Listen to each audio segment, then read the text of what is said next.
അവരെ നമ്മൾ മറക്കും. നമ്മുടെ അവസ്ഥ മനസ്സിലാക്കിയ മനുഷ്യൻ അവരെ നമ്മൾ മറക്കും. രാമചന്ദ്രൻ കൊടുവള്ളി എന്നൊരാളുണ്ട്, ഒരു മാഷാണ്.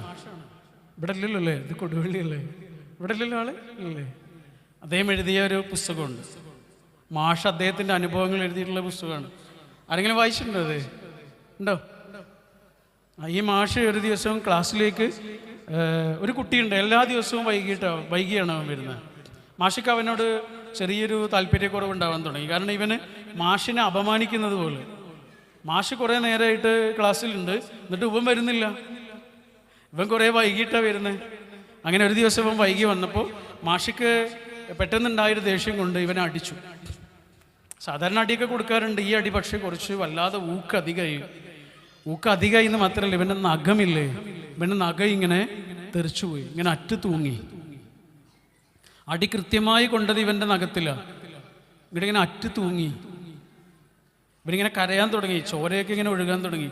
മാഷ് പേടിച്ചു. മാഷ് വണ്ടി വിളിക്കുന്നു, ഇവനെ ആശുപത്രിയിലേക്ക് കൊണ്ടുപോകുന്നു, ഇവൻ്റെ കൈയൊക്കെ കെട്ടുന്നു, അതിനുവേണ്ട ചികിത്സയും ഒക്കെ കൊടുക്കുന്നു. അതെല്ലാം കഴിഞ്ഞിട്ട് മാഷ് ഇവനെ അവൻ്റെ വീട്ടിലേക്ക് കൊണ്ടുപോവാ. വീട്ടിലേക്ക് എത്തുന്നു, വാതിൽ തുറക്കാൻ പോലും അവിടെ ആരുമില്ല. ഇവൻ തന്നെ വാതിൽ തുറക്കുന്നത്, ജനലിലൂടെ ഒക്കെ കൈയിട്ടിട്ടായിരിക്കും തുറക്കുന്നത്. അങ്ങനെ തുറന്ന് മാഷോട് അകത്തേക്ക് ഇരിക്കാൻ പറഞ്ഞു. ഇവൻ ഇതുവരെ മാഷോടൊന്നും പറഞ്ഞില്ല, ഒരു പരാതി പറഞ്ഞില്ല, എന്തിനാണ് അടിച്ചതെന്ന് ചോദിച്ചിട്ടില്ല, എനിക്ക് വേദനയുണ്ടെന്ന് പോലും ഇവൻ പറഞ്ഞിട്ടില്ല. പക്ഷെ ആ വീടിനകത്തേക്ക് കയറിയപ്പോൾ മാഷ് കാണുന്നത് വയ്യാതെ കിടക്കുന്ന ഒരമ്മയാണ്. ഒന്ന് എണീക്കാൻ പോലും കഴിയാത്ത, ചെരിഞ്ഞു കിടക്കാൻ പോലും കഴിയാത്തൊരമ്മയാണ്. ആ അമ്മയ്ക്ക് വേണ്ടതൊക്കെ ചെയ്തു കൊടുക്കുന്നത് ഇവനാണ്, ഈ 6ാം ക്ലാസ്സിൽ പഠിക്കുന്ന കുട്ടിയാണ്. പിന്നെ ഒരു പശുവുണ്ട്, അതിനെ കറന്നെടുത്ത് അതിൻ്റെ പാല് സൊസൈറ്റിയിൽ കൊണ്ടുപോയി വിറ്റ് കൊടുത്ത് അമ്മയ്ക്ക് വേണ്ടത് മുഴുവനും കാര്യങ്ങളും ചെയ്തിട്ട് പുസ്തകവും പാത്രവും എടുത്തിട്ട് സ്കൂളിലേക്ക് ഓടി വരുന്ന കുട്ടിയില്ലേ, ചിലപ്പോൾ 5 മിനിറ്റ് വൈകുമെന്ന് മാഷിക്ക് അന്ന് മനസ്സിലായി. ഒരു സ്കെയിൽ വെച്ച് എല്ലാ കുട്ടികളെയും അളക്കാൻ പറ്റില്ല എന്ന് മാഷിക്ക് അന്ന് മനസ്സിലായി. എല്ലാ കുട്ടികൾക്കും കൊടുത്തത് ഒരേ ഹോംവർക്ക് തന്നെ ആയിരിക്കും, പക്ഷെ എല്ലാവരുടെ വീടും എല്ലാവരുടെ അവസ്ഥയും ഒന്നല്ല എന്ന് മാഷക്ക് അന്ന് കിട്ടിയൊരു വെളിച്ചം. ആ മാഷ ഈ കുട്ടി മറക്കില്ല. എൻ്റെ ഒരു സുഹൃത്തുണ്ട്, അവള് ബേപ്പൂരാണ് വീട്. ബേപ്പൂരിൽ നിന്ന് പയ്യന്നൂരാണ് അവള് PG ചെയ്യുന്നത്. പയ്യന്നൂരെത്തും എല്ലാ ദിവസവും പോയി വരുക. രാവിലെ 5 മണിക്കൊക്കെ ഇറങ്ങും, വൈകിട്ട് 10 മണിക്കൊക്കെ തിരിച്ചു വരും. അവൾക്കൊരു 3 വയസ്സുള്ള മോളുണ്ട്. അതുകൊണ്ട് ഇവള് ഹോസ്റ്റലിൽ നിൽക്കുന്നില്ല, കാരണം എല്ലാ ദിവസവും പോയിട്ട് വരും. കുട്ടിയെ നോക്കാനുള്ളത് കൊണ്ട്. അപ്പോൾ ഇവളുടെ ഒരു ദിവസം ഏകദേശം ബസ്സിലോ ട്രെയിനിലൊക്കെ ആയിരിക്കും. ഇവള് പഠിക്കുന്നത് കൗൺസിലിംഗ് സൈക്കോളജിയാണ്. ഒരു ദിവസം ടീച്ചർ ക്ലാസ് എടുക്കുന്നത് ടൈം മാനേജ്മെൻറ്റിനെ കുറിച്ച്.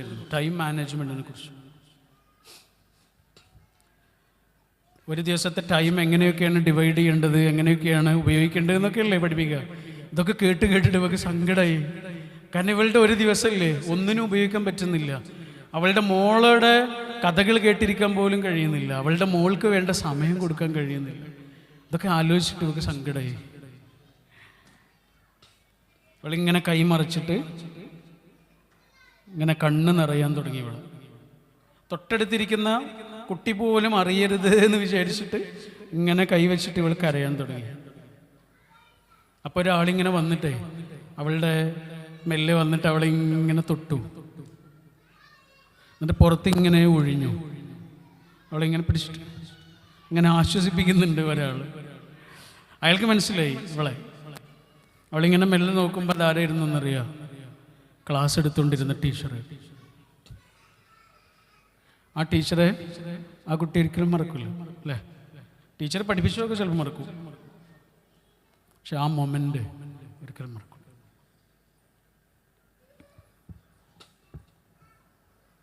ഞാൻ എൻ്റെ കണ്ണുകൊണ്ട് നിങ്ങളെ കണ്ടാൽ നിങ്ങൾക്ക് കുറേ കുഴപ്പങ്ങളുണ്ടാവും, നിങ്ങളുടെ കണ്ണുകൊണ്ട് എന്നെ കണ്ടാലും കുറേ കുഴപ്പങ്ങളുണ്ടാവും അല്ലേ.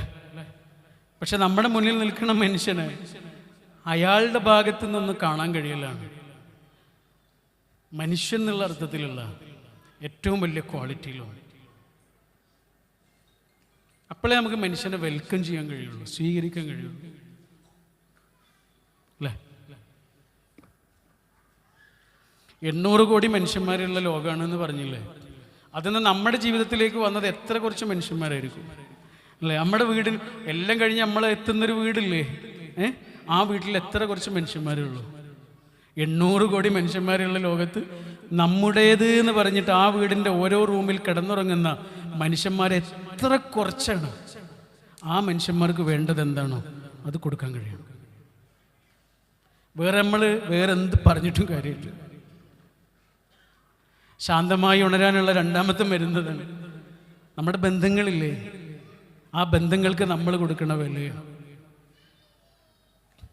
ഹാർഡ്വാർഡ് യൂണിവേഴ്സിറ്റിയിൽ നടന്നിട്ടുള്ളൊരു പഠനമുണ്ട്. ഒരു പക്ഷേ നിങ്ങൾ കേട്ടതായിരിക്കും. കഴിഞ്ഞ 75 കൊല്ലമായിട്ട് അവർ പഠിച്ചുകൊണ്ടിരിക്കുക. കുറേ മനുഷ്യന്മാരിലൂടെ അവർ പഠിച്ചുകൊണ്ടിരിക്കുക, സർവേ നടത്തിക്കൊണ്ടിരിക്കുക. ആ സർവേ നടത്തിക്കൊണ്ടിരിക്കുന്ന മനുഷ്യന്മാരിൽ ഇപ്പം ആകെ 20 ആളുകളെ ജീവിച്ചിരിപ്പുള്ളൂ. 1940കളിൽ തുടങ്ങിയ പഠനമാണ്.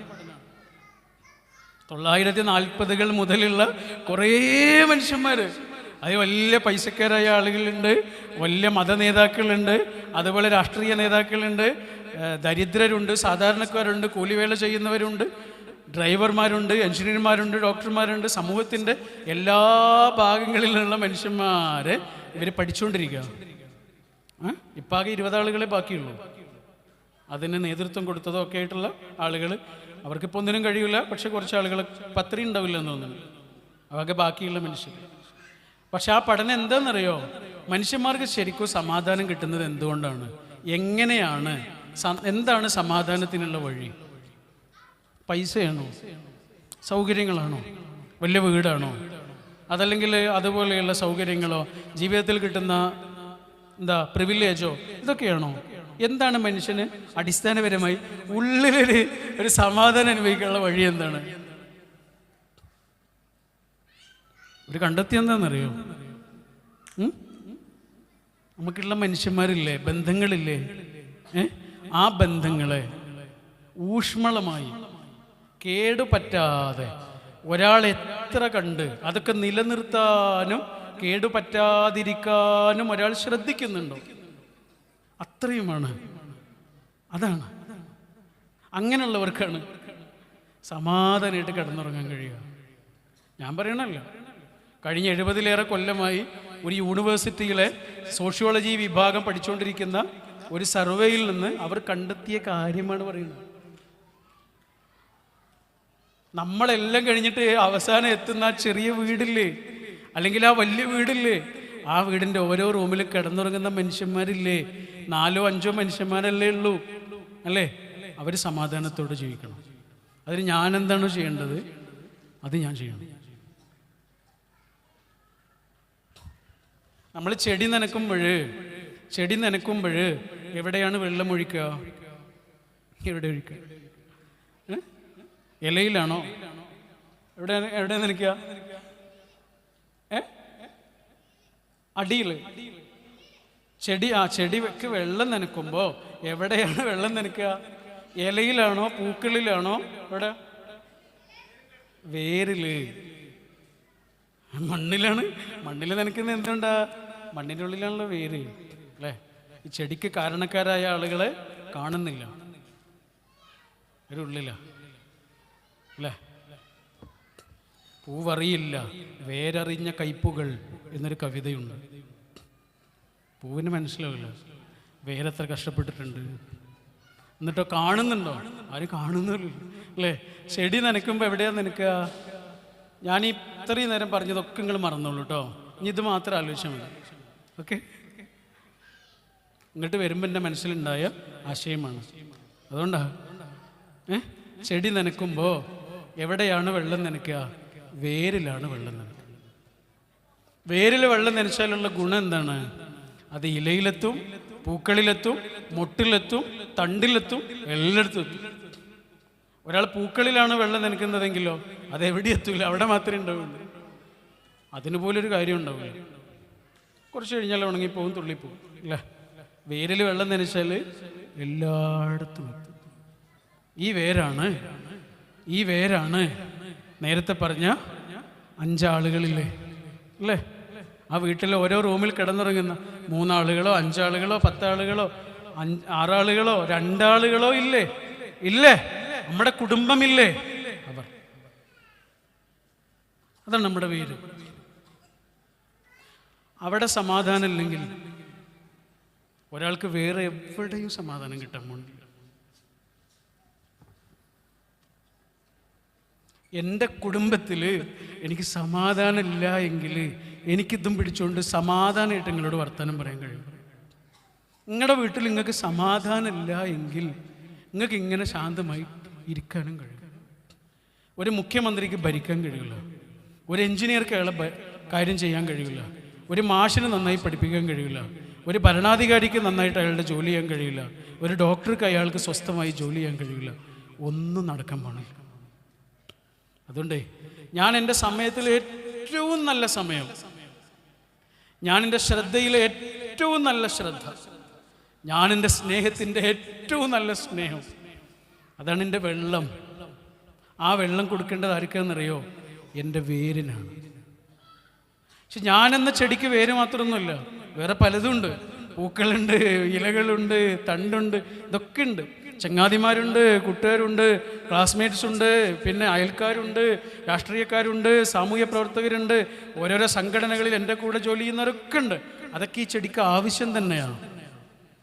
പക്ഷേ വേരുണങ്ങിയാൽ, എൻ്റെ വീട്ടിൽ സമാധാനം ഇല്ലെങ്കിൽ എനിക്കൊരു നല്ല സുഹൃത്താകാൻ കഴിയില്ല, എനിക്കൊരു നല്ല രാഷ്ട്രീയക്കാരനാകാൻ കഴിയില്ല, എനിക്കൊരു നല്ല സാമൂഹ്യ പ്രവർത്തകനാകാനോ സാമൂഹിക ജീവിയാകാനോ കഴിയില്ല. ഒരു വർഷം അവസാനത്തിൻ്റെ തുമ്പിൽ നിൽക്കുന്ന ദിവസം, ഒരു വർഷം അവസാനിച്ച് അതിൻ്റെ ഇങ്ങനെ അറ്റത്ത് നിന്നുകൊണ്ടിരിക്കുന്ന ഈ സമയങ്ങളിൽ നമ്മൾ പിന്നെയും പിന്നെയും ആലോചിക്കേണ്ടത് നമ്മുടെ വേരെന്തായി എന്നുള്ളത്. പൂക്കളെന്തായി എന്നല്ല, ചെടികളെന്തായി എന്നല്ല. നമ്മുടെ കൂടെയുള്ള മനുഷ്യന്മാർക്ക് നമ്മൾ കാരണം ജീവിതം മടുത്തിട്ടുണ്ടോ?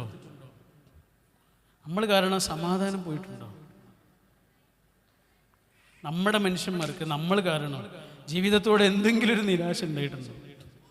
ഉണ്ടെങ്കിൽ അത് പരിഹരിക്കണം.